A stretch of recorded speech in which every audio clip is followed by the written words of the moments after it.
Good morning.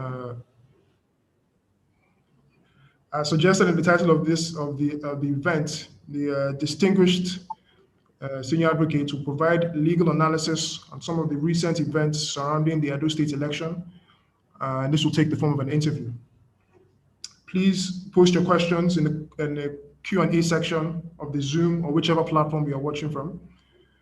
So let me begin with separation of powers. Now, separation of powers refers to the division of government responsibilities into distinct branches to limit any one branch from exercising the core functions of the other. Is there anything that has happened in Edo State that could be interpreted as a breach of the doctrine of separation of powers? Do you think the executive is encroaching too much into the affairs of the legislature?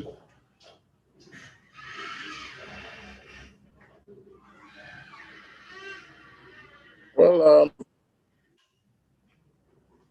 like you mentioned, our constitution is a federal constitution, and it's a constitution that also is structured along the lines of separation of power, where you have three branches of government: the executive, the legislature, and the judiciary, all performing as part of one government, performing at different roles, in a synthetic manner, in ways that will further aspirations to democracy, the rule of law, and pursuit of happiness. Under this system, the three branches stay in their lanes. For instance, judicial functions are for judiciary. That is the institution that keeps constitutional limits, that also enforces rights and declares liabilities, and also protects and enforces fundamental rights. Bill of Rights. The executive is the one branch that takes the straw in executing the laws that are enacted by the legislature. So to that extent, the separation actually plays out like this. A purely executive act is not reviewable by the judiciary. Once it is a purely executive act, it becomes a non-justiciable matter before courts. Purely legislative acts can also not be interfered with by the executive, because those are legislative acts. And purely judicial, of course, none of the other branches can be judges. But that is by way of a conceptual separation. You do not have a total separation in practice. It is not even in the interest of the state for you to have a total separation, for you to have circumstances where the three branches will act as islands on their own without coordination. So you then have a facilitating doctrine of checks and balances, whereby conceptually too, you find instances where to a lesser degree, the executive, they make quasi-judicial decisions. You also find instances where you have judicial personnel acting executively. What did you say? Judicial decisions. Quasi-judicial decisions in their daily operations. Quasi-judicial decisions. For instance, where the executive sets up a commission, some commission or some committee to investigate certain instances and all that, you can't. But the law, in such circumstances, expects whoever is commissioned to perform those functions to act judicially, to be fair, to take into consideration principles of fairness that ordinarily judges would take into consideration when they are they are performing their judicial functions. And there are instances where the law will not uphold those decisions taken in the executive circumstances where the rights to fair hearing have not been upheld. Where somebody has not acted, in such ways as to say that certain rights which should have been catered for, which have been protected, which courts will ordinarily protect, are not protected. Now, whether the governor is interfering in legislative duties, or did you also include judicial duties, because that would be very, very far removed. Legislative duties, you will have to point to certain particular instances, for one to be able to say, oh yes, that was a step too far across the top. I mean, to ask a question like that, out of the blues, will lead one to some journey that will be uncharted, and you don't want to go on such a journey that I have no chance. So is there any incident you want to talk about that which must be one I'm aware of for me to be able to say that will not be in court? Because as a senior lawyer, I won't be part of the situation whereby I have to start making comments of matters court. Therefore, take contemptuously. But like I said, I just stated skeletally that you cannot, to be able to see, the concept of separation of powers in a complete holistic perspective, you must associate it with the associate doctrine of checks and balances.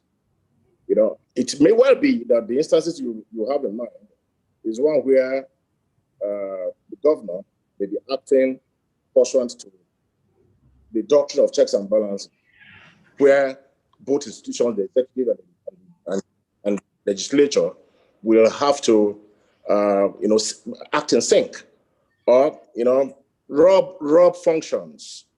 That may just be so. But like I said, as you rightly stated, we can't really, these, if I were to give examples, it would go contrary to the sub judice rule. So we can't really give examples, but we appreciate your legal analysis of that question. So let me move on to the next question. At a point, the National Assembly threatened to take over the powers of the state House of Assembly. And that was seemingly the first of its kind in Nigeria's political history. Is there any justification for that interference by the National Assembly, in your opinion? Well, we also have to look at the facts again. The National Assembly does not ordinarily have the right to take over the functions of the State Assembly, because applying the principle of separation to federalism, the National Assembly makes laws for the federation, while the state houses of assembly make laws for the states, for particular states, that is. And you find out that our constitution is so prolix in designing the architectural setting of our federalism that you have areas of federal competence where the National Assembly makes laws. Even though they make law for the whole country. You also have areas of fused competence where the National Assembly as well as the State House of Assembly make laws, for the country, and relating to their geographical jurisdiction. The National Assembly, national jurisdiction; State House of Assembly, state jurisdictions, geographical jurisdiction. Now, in such circumstances where there's fused jurisdiction, the National Assembly holds sway over the State House of Assembly, in the sense that if there is a legislation made by the National Assembly on such matters under the concurrent list, for instance, and the House of Assembly of the state makes another law, if that law runs contrary to what the National Assembly has provided for, it goes without saying that under the Constitution, that the law made by the House of Assembly will be null and void to the extent of this consistency. Now, again, but we have residual powers. Residual powers are for states. That's the nature of our federalism. And there's so many times the Supreme Court has pronounced, that matters that have not been specifically listed in the legislative lists are for states. I'll just casually mention, I don't want to start pontificating on states as if I'm addressing court. The town planning case that Lagos State won over the federal government. The Supreme Court said, look, town planning is a matter that is not listed, specifically listed in these lists, and therefore one for the states. That was how Lagos State won the battle in planning laws over the federal government. That's why even in the states, when federal government has property projects, it is the states that will have to approve the planning. So I mean that is for that. But there are circumstances, for instance, where if you look at our present provisions, Section 305 of the Constitution is one that provides where states of emergency can be declared. When there's a state of emergency declared in a particular state, it operates in such a way that the administration architecture of that state is suspended. It is suspended. And in that case, the National Assembly will be the one that will take over the legislative functions for the time being. Until the state is suspended. And also, if you look at another provision in the Constitution where there's a state of war, concerning a particular section of the country, and it becomes impracticable for legislative duties to be carried on by the legislators, there could also be a temporary suspension, and in that case, the National Assembly will take over. But other than that, other than these very, very, very rare exceptions,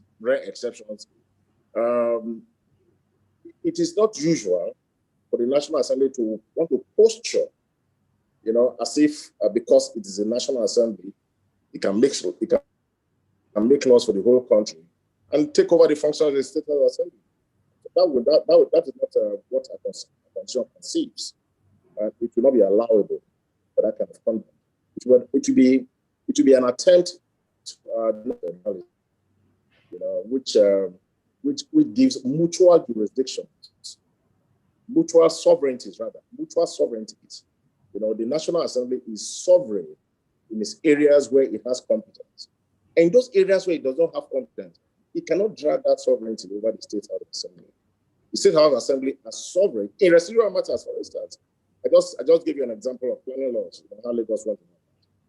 So to answer your question correctly, except maybe you want to also attach this question to the real event, I'll tell you that the law is adjusted it. The National Assembly stays in its turf. The House of Assembly stays in their turf. Where there is competency, like in the concurrent lists, the National Assembly holds the upper hand over the states. Okay, fantastic, sir. I think based on what we see on the news, there's no circumstance that warrants that interference by National Assembly, according to what you said. So that's been very insightful. If we move on to the next question, we've seen decisions being made by convening of members of the State Assembly. Is there a quorum required for these decisions made? And is there a quorums valid in the State House Assembly? So could you please share? Quorums are necessary. Okay, yeah, like I was telling you, quorums. There's no gathering of bodies where I hardly think there's a gathering where you don't have quorums. Section 96 of the Constitution is the one that sets a quorum a third of the number of members as the operational quorum for meetings. That's set from this. This is for resolutions passed. Yes. Well, come on. I mean, if you want to remove a speaker, for instance, it's a 2/3 majority. So there are different.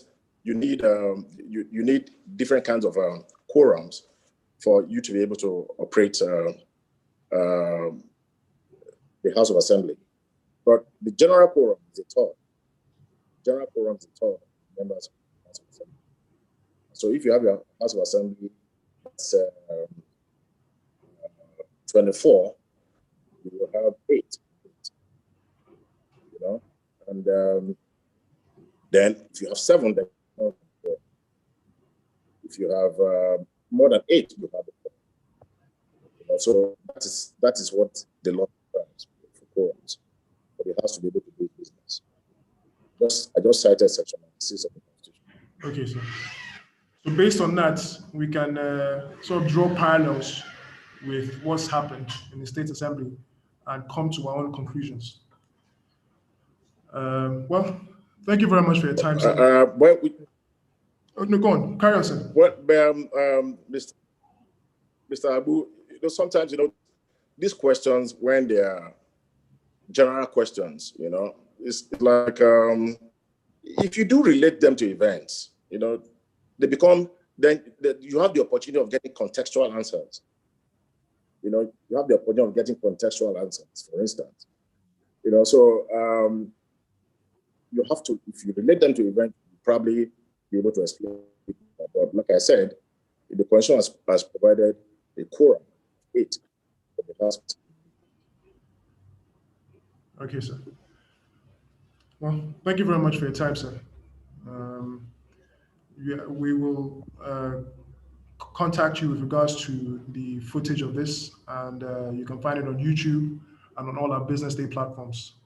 Again, thank you very much for your time and insightful answers. My pleasure.